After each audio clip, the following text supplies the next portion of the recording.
Sugod karong adlaw na po ka mga bus ang mobiyahe gikan sa Tabunok sa Dakbayan sa Talisay paingon sa IT Park dinhi sa Dakbayan sa Sugbo. Si Chona Carion sa report.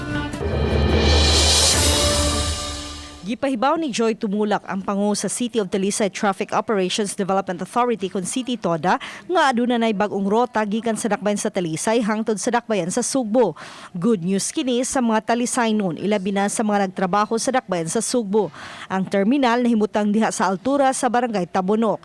Musubay ang rota niini sa Barangay Bulacau dayon sa Natalio Bacalso Avenue, Cebu South Bus Terminal, Colon, Santo Niño, Osmeña Boulevard, Capitol, Iscario, Gorordo Avenue, Lahog, IT Park ug mausab ang rota pabalik. Kining maong ruta ilan ning balik-balikon gikan sa alasay sa buntag hangtod sa alasay sa gabi.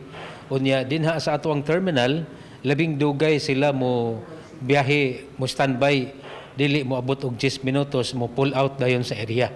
Hugot usab nga gipatuman ang pagsulob og face mask ug face shield sa mga musakay. Samtang ang lingkuranan sa bus gilagyo ng daan aron mapatuman ang social ug physical distancing. Sa atong pag-inspection lang kaganina, maayong pagka-set up ang mga lingkuranan, doon ay social distancing.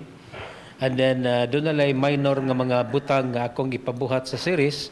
Like for example, ang kalimpyo sa unit, sa matag biyahe o sa ilang pag-abot. Uban ni Renante Quinones, Chona Carion, Balitang Bisdak.